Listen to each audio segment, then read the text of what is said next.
Hello, and welcome to Agents of Nonprofit. My name is Alexander Lapa, and I'm here to speak with everyday superheroes helping nonprofits. Joining me today is Naomi Hattaway to talk about sabbaticals. Naomi, welcome to the show. Thank you. I'm excited to talk about this topic, and it's good to be here. Me too, because I have some what I would like to call personal experience, but we'll get to that. Okay, before we get in though, we'd love if you could share your superhero origin story.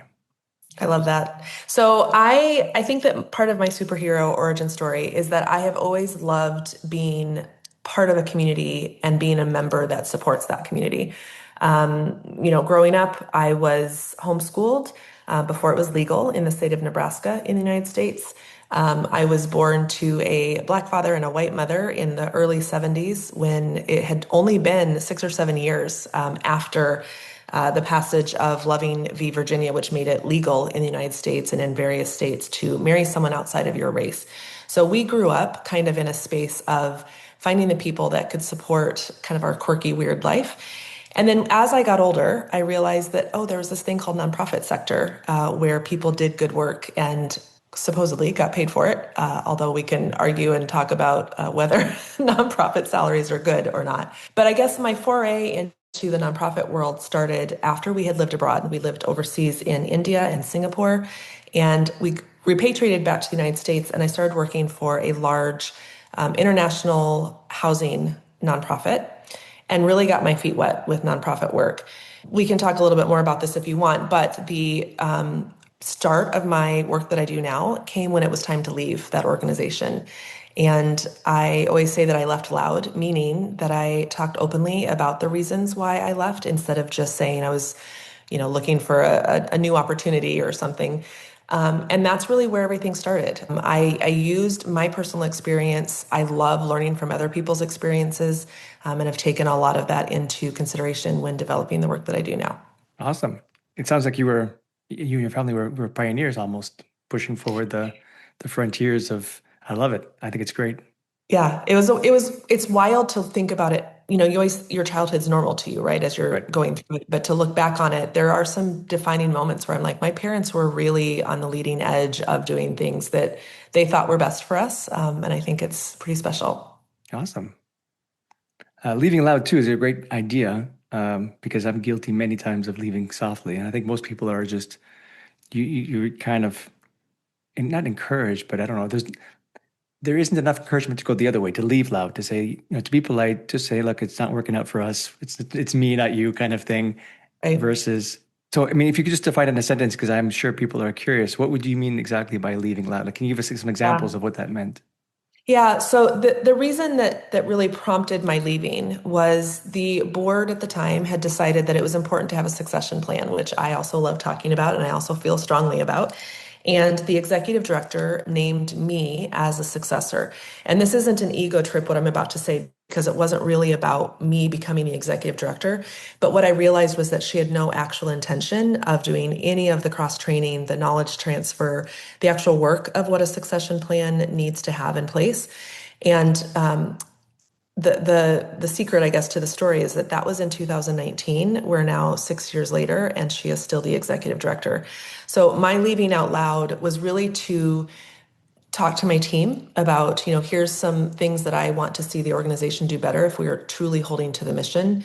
Talked with a bunch of the different directors of the board of directors and also shared my thoughts just around what a powerful organization it was and what needs to happen in the future.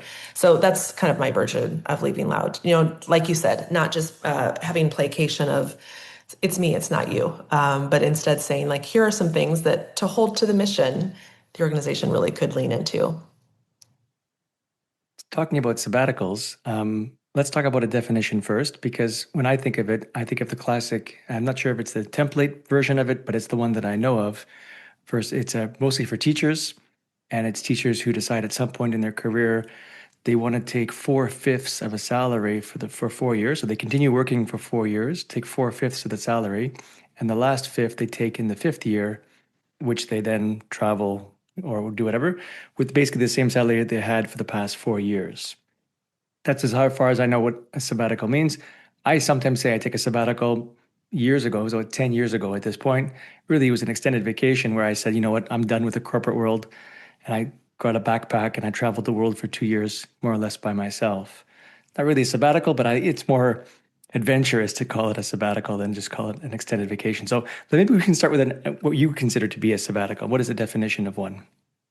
That's a great question. And I think what you just defined is a really good example of a sabbatical. And I think it is very common. I think, your point about teachers, anyone who's tenured, a professor, they often take sabbaticals. I think that it's time that we start thinking about it a little bit more expansively, which also then helps with buy-in for folks to be able to see themselves in like an example of, oh, I've done that, or I need one of those. In my book, a sabbatical is any time that is an extended break from the work that you do.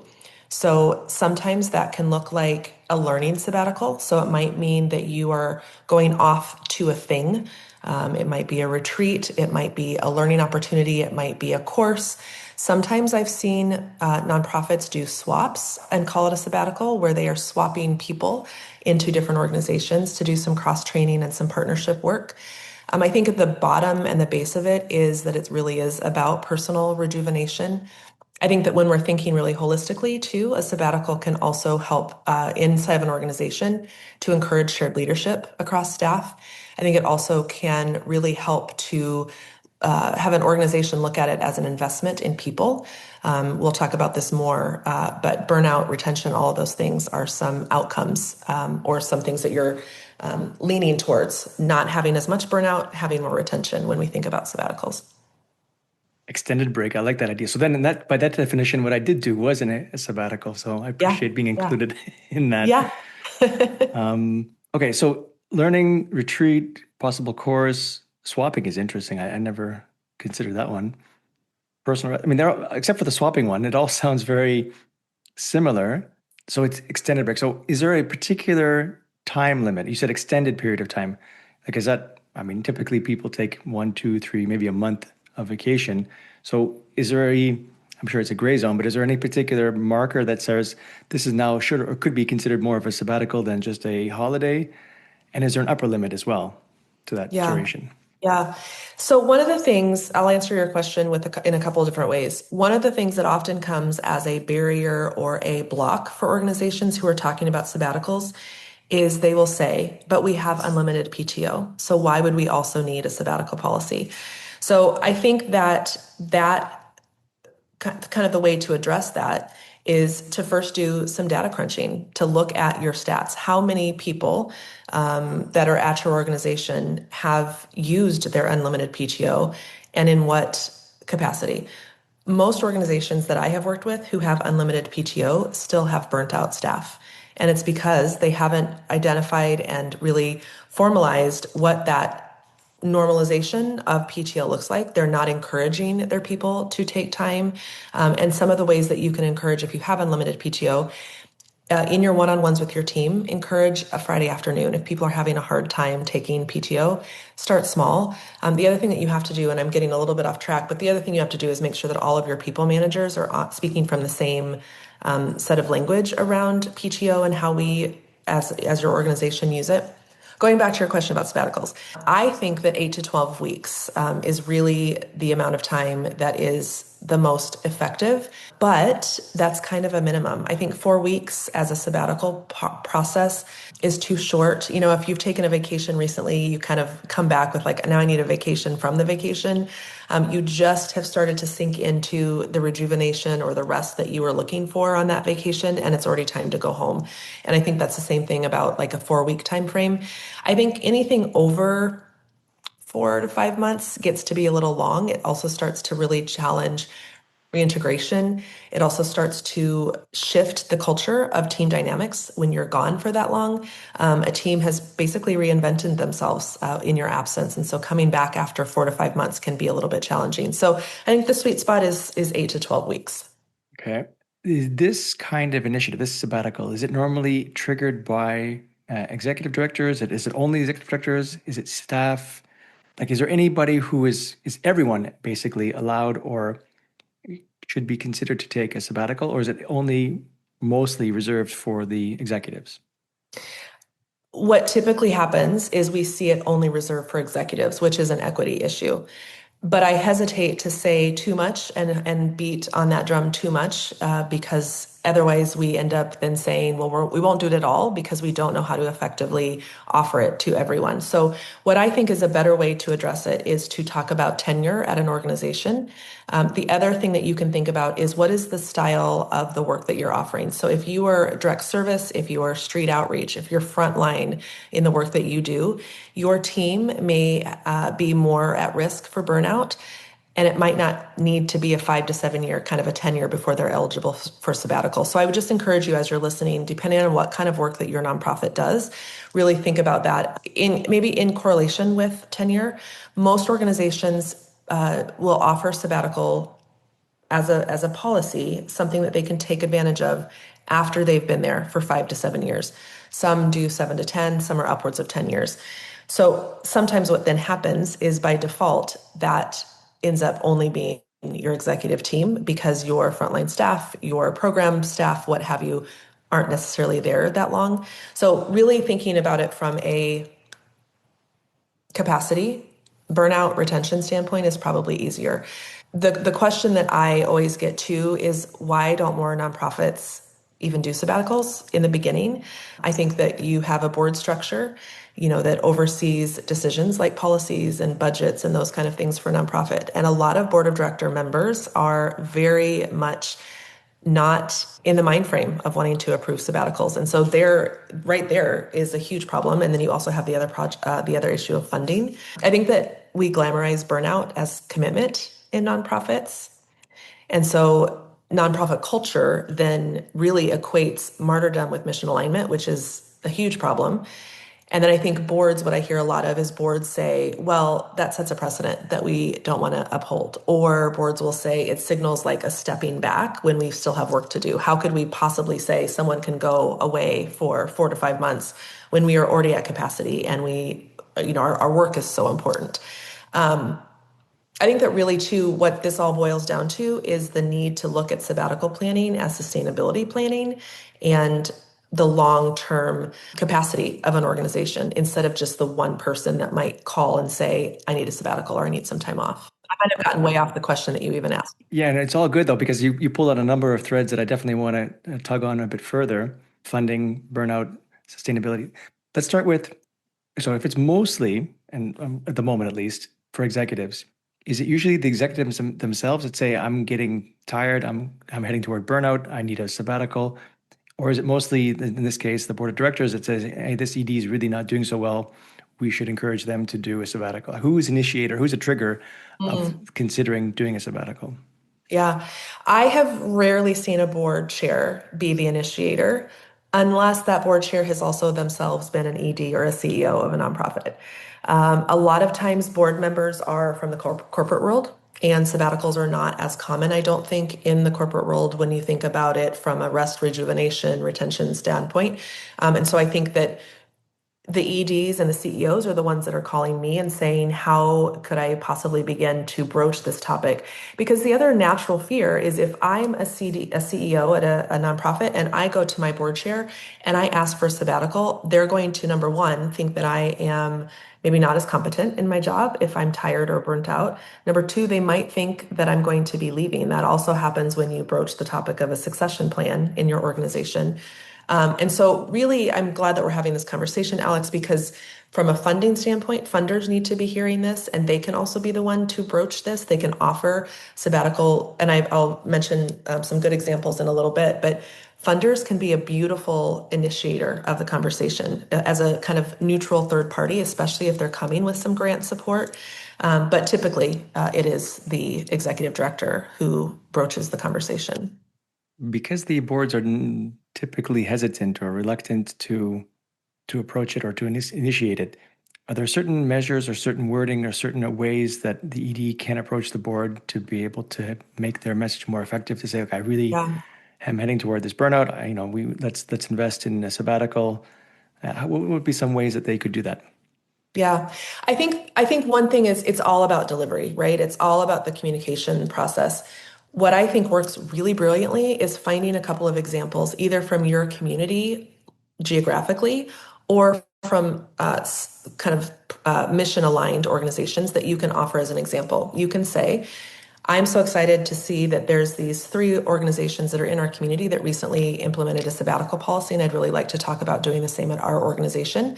I think the other way that you could do it, depending on your board and how they react, is to share kind of a no-go situation. Here's an example of someone who has not ever had a sabbatical policy. Their retention is crap, and they've had 5 EDs over the last 10 years. That typically doesn't go as well as offering a positive opportunity or a positive set of scenarios. The other thing that I think is really important to consider is potentially, instead of saying to your board chair, I'm burnt out, let's talk about sabbatical, bringing it to the board chair as really more of a leadership longevity and not as a luxury. I think the automatic response when someone says I'm burnt out is to often assign blame. So that ED might walk away from that conversation feeling worse than they did before they started it. So really pivoting and framing it as a longevity sustainability piece and not a luxury. I think that it's also going to be important to do a little bit of research. What does it look like for your staff to be able to also have the opportunity to be eligible for sabbatical? So it's, again, not just about the ED, you yourself. The other thing that could be really beautiful and that I've seen work well is to offer it as a pilot version. Nonprofits love to have pilots. And so if you offer a sabbatical pilot, then you can also say to your board chair, we will evaluate. We will also build in a reentry debrief. We can also do some reflection, almost reporting out, almost like you would have as a grant report at the end of a grant cycle, so that you can say, let's just try this and see what harms we uncover, what benefits we uncover, and then we can talk about implementing it as a policy later. I definitely like the pilot version. That's actually a sales technique where you kind of offer something as a test, and if it works, you continue and expand it. And if it doesn't, you're able to take a step back and readjust. A Yeah. lot of people in general, it's a psychological principle that if you can offer a test or pilot, even working from home, like before working from home was very popular, a lot of people tried one way to effectively try to work from home was to say, look, let's try it for 2 weeks or 2 months. Yes. Let's just see what happens. Just give me the shot. And then it'd be surprising how many people say agree to that. Yep. Yeah, I love that. Well, and there's something too to be said about being able to roll things out with. I'm a firm believer that it's so important for leaders to say, I don't know, and to be able to, in the space of this kind of a conversation, say, I actually don't know that this will work, but I'd like to try it, and let's do it via a pilot. That's really helpful. So let's assume then a positive, happy path here. The board says yes, go ahead. The ED makes the necessary plans. What does the preparation look like? Let's assume that we're going anywhere between those 8 to 12 weeks or up to 4 to 5 months period. How does a nonprofit cover someone being gone for so long? Yeah, that's always the question. I think that again, it's a mindset shift here, but look at it as not that you have to cover every single iota of the work that that person typically does. So instead of it being like filling every gap, it's more about identifying ahead of time what has to keep moving and what can possibly pause. That makes it also a much more beautiful organization development type scenario. This also allows you to pressure test some succession planning. So what I mean when I say that is, if it's the executive director, what about the executive director's job is imperative during the time that they'll be away on sabbatical, and what can pause? Now, everyone listening is like, nothing about my executive director job can pause. Everything is important. I promise you it is not. And what I mean when I say that, so maybe you can offload some of your communications work. Maybe you're the ED that sees every single email draft before it gets scheduled, or every single social media post. During the time that you are away, don't reassign that task to somebody else. Just let your communications team run with it. And again, if you're a nonprofit leader listening and you're like, I don't have a communications team, there's just some ways to think a little bit more strategically about this, instead of it having to be every single thing that that person does has to be covered while they're on sabbatical. I think the other thing that you can consider, although this becomes a budget conversation, is some fractional or interim support. You can also look at this as some stretch assignments. So Using the example, maybe you've just finished your strategic plan and it's time for implementation, and that typically would be on the executive director's shoulders. If sabbatical aligns with the time that implementation of that strat plan is happening, let it be a peer stretch assignment. Identify a couple of folks in your organization that are great at project management and say, I'd actually like you to take on this short term, one time project of developing the implementation strategy instead of it being the person that's taking over for the executive director. The other thing that you can consider, if you have an engaged board or even if you don't, is to pull in volunteers and board members to help cover some of the things. Now, I'm not recommending that anyone on a board come in to take over operational duties, but there are some things that if you get creative that you can really look at handling the workload coverage. The other thing that I will say about coverage, especially when you're thinking of an executive leader, is it can be scary to hand over the reins and then be offline. But the other thing that's also scary is not having some time of rejuvenation and burning out to the point where you're handing over maybe outside of your control. So it's just a matter of looking at it from the perspective of which would you rather have, some control in the pre-planning or potentially not having that control. Hey, Alex here. I want to take a brief moment and thank you for listening. If you've enjoyed this episode so far, please consider sharing it with someone who would also benefit from its insights. It's these kinds of referrals that really help the show grow. You can also show your support by making a small donation. I don't do corporate sponsorships or product placements, so I rely on your support to keep the show going. You can visit my website, agentsofnonprofit.com, and click Support Us in the top menu. Thank you kindly. As a tech guy, I come across this situation a few times where no one really knows if a feature is being used or not, or if a permission is needed. So what I'd like to do is just remove it and then see what happens and see if anyone complains. And sometimes they don't. Sometimes they do, of course, and sometimes they don't, which means that feature was never really used to begin with. And to me, as you were talking, what I was thinking of is I'm sure there's certain efficiencies that can be found when you take something away, right? When the ED is gone in this case, and they're doing a lot of workload, they're most likely, most likely there's going to be a few things that really are not necessary. And you learn and discover those things while that person's not there and those things are not being done. So I also see that as an opportunity to become more efficient as an organization. Yeah, it's the most common thing that happens during a leader's absence during a sabbatical. And when I say leader, I don't just mean at the executive level. It's anyone who is a leader and providing leadership in their space. But the most common thing that happens when a leader is absent is meeting cadences change. I think there's a little bit more of a willingness to say, do we really need this meeting? Can we move this to asynchronous?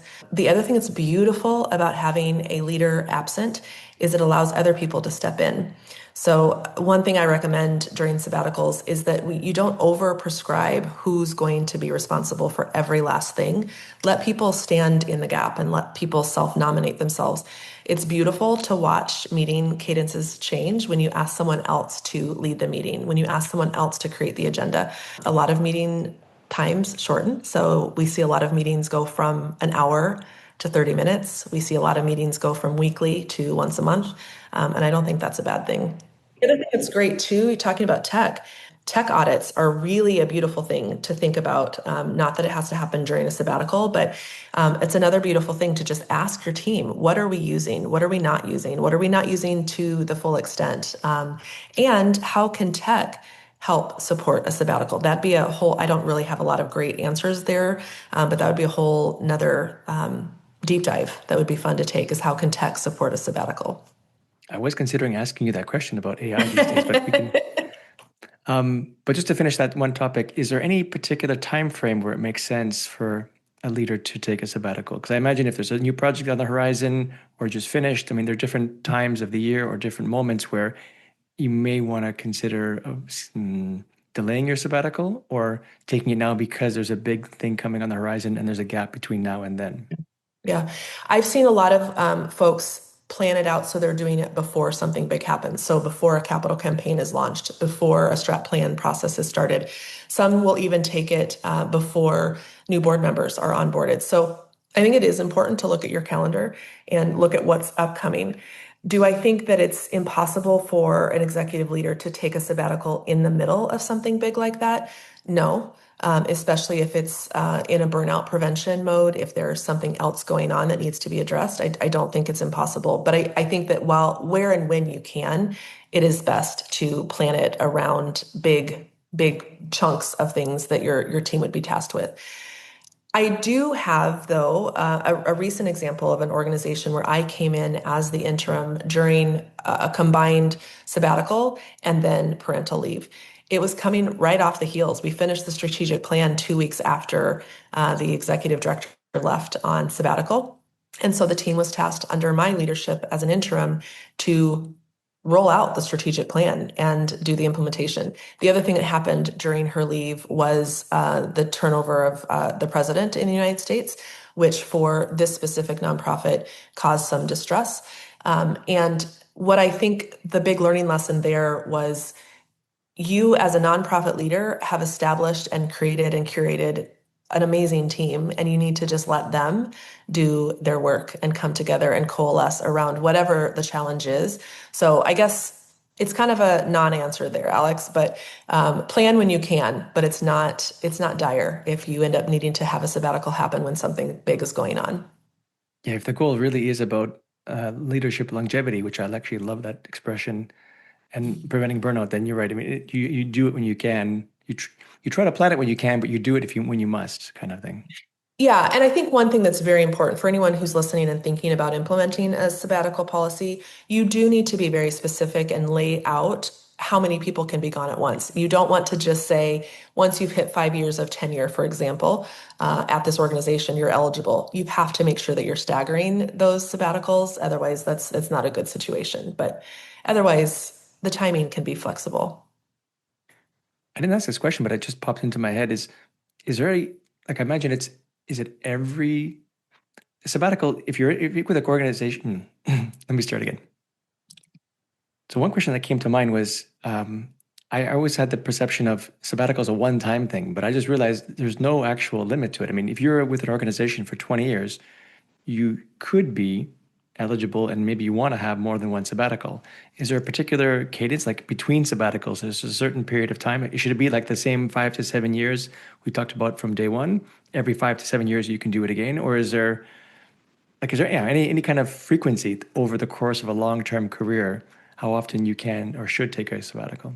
Yeah, I think that's a good question. And I think that really is going to depend on the actual organization, your mission, your team structure, your board structure. The challenging thing with nonprofits is that board of directors also cycle out. So the board that might have approved the policy to begin with, if it comes down to a policy being implemented, is not going to be likely the same board for maybe your second sabbatical. So I think the key here is just to keep lines of communication open. And it goes back to that pilot idea of having some metrics, a way to evaluate the success or the shifts that need to be made in your sabbatical policy. So it also might look different. So maybe it is every 5 to 7 years you should have the opportunity to go on sabbatical. Maybe for your organization, the better fit is that you take turns. So maybe the first sabbatical is more of a rejuvenation, recharge kind of a sabbatical. Maybe the second one that you're eligible for is a learning sabbatical where you're literally going to learn something that really benefits the organization. I don't really have a solid answer on the way I think it should be. The one thing I will say though is keep lines of communication open with your board chair and have something in place so that you're constantly monitoring the effectiveness of them. What's interesting about that 7 year time frame is that so I'm in Montreal in Quebec, the province of Quebec in Canada, and as a Canadian, we have health insurance, but we have to stay in the country for 183 days per calendar year. If we are away for longer than that, we can lose our health care. And what's interesting is that every 7 years, we can apply for an exception. We can say, this year, I'm going to be away for longer than those 183 days, and everything's fine. It's considered to be okay and kosher, but I can only do it every 7 years. So it's kind of interesting that you mentioned the 5 to 7 year time frame because there's something with that magical about that seven number. So every 7 years basically is what I'm saying is I can take a sabbatical and maintain my residency and my Yeah. healthcare. Just wanted to throw that Yeah. one out there. Well, and I think there's some tension here too, Alex, because I am a firm believer that we need to not call roles permanent. So it's very common for people to say the permanent ED. And I'm like, there is no such thing as a permanent ED. None of us are at the first job we've ever worked. People leave. So I also don't want to give the impression that I think that a sabbatical program or policy is meant to extend the life of a person in a role. I don't think that that's necessarily the case. If you are fulfilled and you're thriving, you're hitting metrics, all of the things, and you happen to still be at the organization at the 5 year or the 7 year mark, you are eligible for sabbatical. I don't think that sabbaticals should be used as a hang on for one more year in a miserable job that you absolutely hate, Right. where you're not being developed just so you can get that sabbatical. That's not what I'm saying. Most policies also, for the record, do have a clause in there where if you are to leave in a certain amount of time after you've taken sabbatical, there's some money owed back to the organization. So just keep that in mind too, as you're listening, that is very common and typical in an organization's policy. So let's take the leader who's gone on the sabbatical. They come back rejuvenated, refreshed. Any steps or any recommendations or considerations for reintegration as they come back in? People who are filling in, maybe there was a fractional leader that came in to help, or volunteers, or like they like that stretch peers as well. What are some things to do or recommendations for as that person returns to the organization? Yeah. Reentry is a hot mess. I'll just say that. Like there's no good way or set of a checklist that you can follow to have reentry be perfect. Part of the reason for that is because change is hard and bringing yourself back into a place that you've left is always going to be challenging. So just know that it will be a hot mess. I think that's probably the biggest thing that you can think about. I think that scheduling the reentry really thoughtfully and intentionally with a slow ramp up time is also really important. It's very common human nature to like dump everything back in a person's lap and say, "Welcome back. Here's all the things that we did. Here's some fires that we didn't know how to put out. Here's some messes that kind of happened while you were away." That's the worst thing that can happen. So scheduling some time with the team before that person comes back to talk about what are the priorities that we do need their eyes on, what can wait, where are we able to align in the same voice and the same tone as we're welcoming people back? Because the other thing that can happen without intentional planning is one person says, everything was terrible while you were gone. Three people will say, this was the best thing ever. We loved it. And two people are like, we have no idea what happened while you were gone. So coalescing around the team that stayed during that sabbatical to have the same voice and tone is also really important. I also think that it's really beautiful to schedule a debrief about 2 weeks in after the person returns. What worked well in the absence of that person?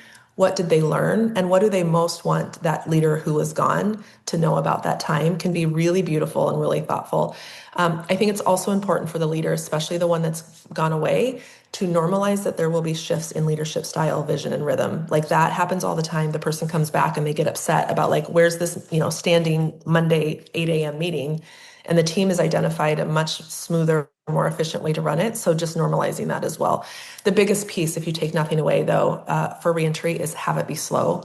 I've even had a couple of folks recommend that when you're coming off of sabbatical, although board members typically cringe at this, have like a Monday mornings or Mondays no meetings or a Friday head down, just to ease back into the workload is a good recommendation. So my sabbatical was 2 years, or at least I call it a sabbatical.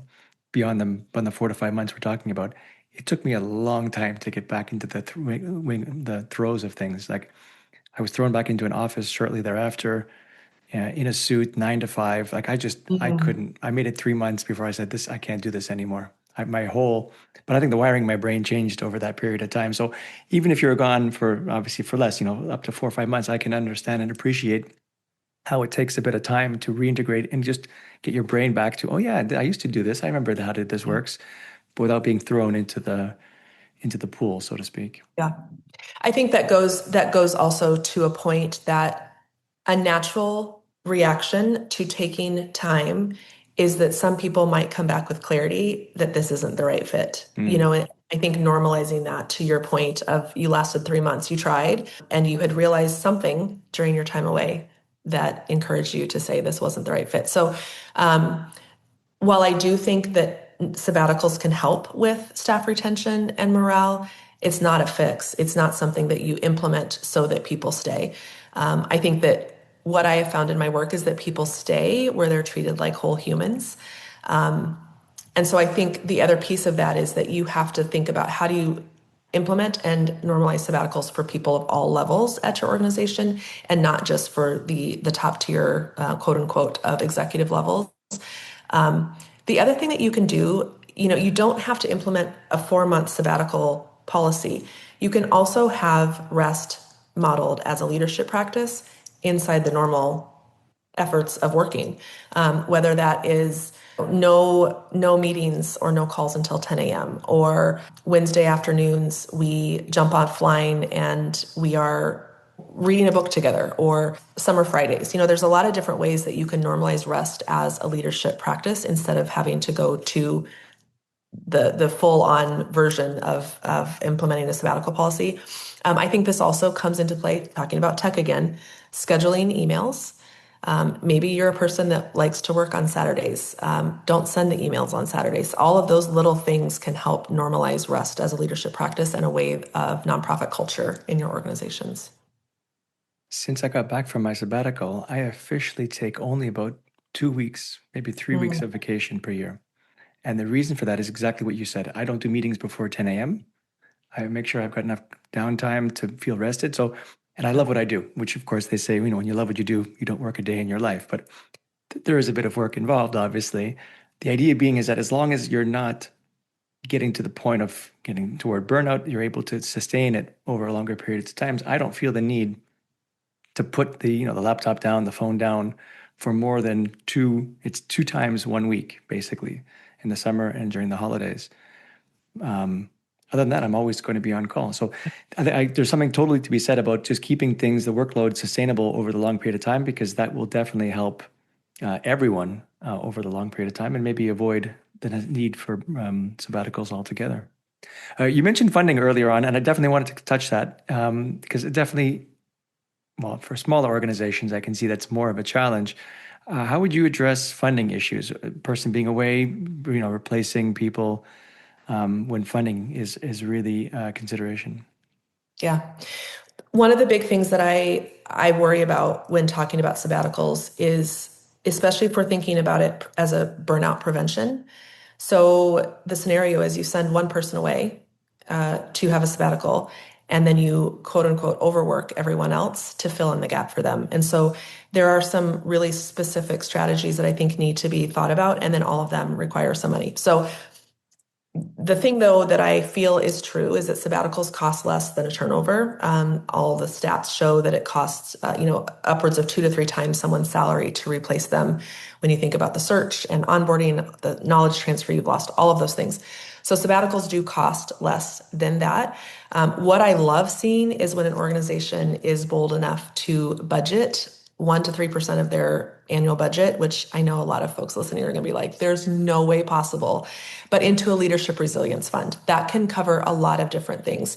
If your board is a little bit leery about sabbaticals, calling it a leadership resilience fund can look like you can batch your professional development funding into that. You can build it up a little bit more to include a little bit for maybe having someone fractional or interim come in. That's like the Cadillac standard, of course, having someone come in. And that's also not the best scenario. Every organization does not benefit from an interim coming in. The other thing that I think you can do from a budget standpoint is start with mini sabbaticals. So we talked earlier about, not longer than 4 to 5 months, maybe, but maybe a 3 to 4 week proof of concept kind of idea, or a pilot would be a good example. The other thing that I think is beautiful is, in a dream scenario, an organization self-funds about 50% of the sabbatical cost, and then they look towards external resources or grants to supplement. The Durfee Foundation, which is Durfee, is a California-based foundation, and they have incredible funding that is available for people to apply to for Los Angeles-based organizations. There are others. Cricket Island Foundation is starting to do some work around succession and sabbatical planning. So I would encourage people to get creative with it as well. A board has a hard time saying no to something if you come with the funding. So if you come and say, we've applied for sabbatical funding, it does require us to put in 20% of it, but the rest of it will be funded. I think boards are going to have an easier time saying yes. The one thing that I will say about the places like Durfee. I'm just looking at their website. So they offer six organizations every year, $75,000 each. 60,000 of it is for the individual to travel, renew in whatever way that they propose. And then 15,000 of it is to support the organization through either interim leaders or staff, a one-time bonus structure for the staff that are taking over. So I think that it's really important too to just look at other examples of who is funding and then bring that to your board. If you have a funder in your network who prides themselves on providing capacity planning or capacity support, that's another kind of key word, trigger word that opens up the door to go and approach them for sabbatical funding as well. I love it. Yes, I totally agree with the bringing the money to the table. That makes it go down a lot easier. Yeah. So if you had, going into that superhero theme, if you had a magic wand or a superpower that could change something in the sabbatical world of things, what would it be? I think and foremost, it's just normalizing the fact that people leave.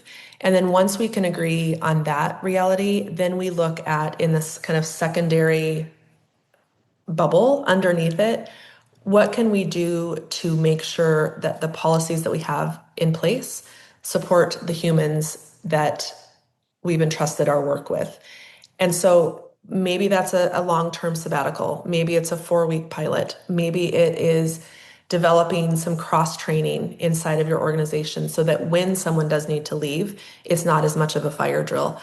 I really think that we can be better stewards of our culture every time someone leaves, whether it's for sabbatical, parental leave, a mental need, whatever, the culture changes. And so I think my magic wand would also wave itself to say that culture shifts and changes every time someone leaves. It's something that we need to look at less of a disruption and more of a reality.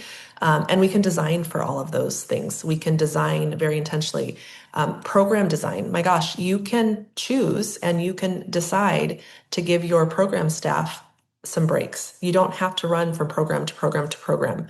You can end a program, have an after action plan to evaluate it, and then give them a break before you launch a new program. So there's all sorts of little ways. I think my magic wand is really just about bringing human-centered practices back into the way that we have policies around our folks' rest. Awesome. Naomi, this has been jam-packed with lots of great information, but I know we've only scratched part of the surface. So if people have more questions for you, how can they get in touch with you? Yeah, you can find me at naomihattaway.com. And on that website, you can navigate to articles, which always have something practical you can take away, podcast, YouTube, etc. And you can email me directly at naomi at eighthandhome.com, which is eight, the number eight, THANDHOME.com. We'll Thanks, make sure those. Alex. Oh, my pleasure. We'll make sure to add those links and email addresses in the show notes. So, Naomi, thank you so much for joining me, and thank you so much for doing what you do. Yeah, thank you. This was a pleasure. All right, that's it for today. I'm Alexander Lapa, and I hope you join me again in the next Agents of Nonprofit.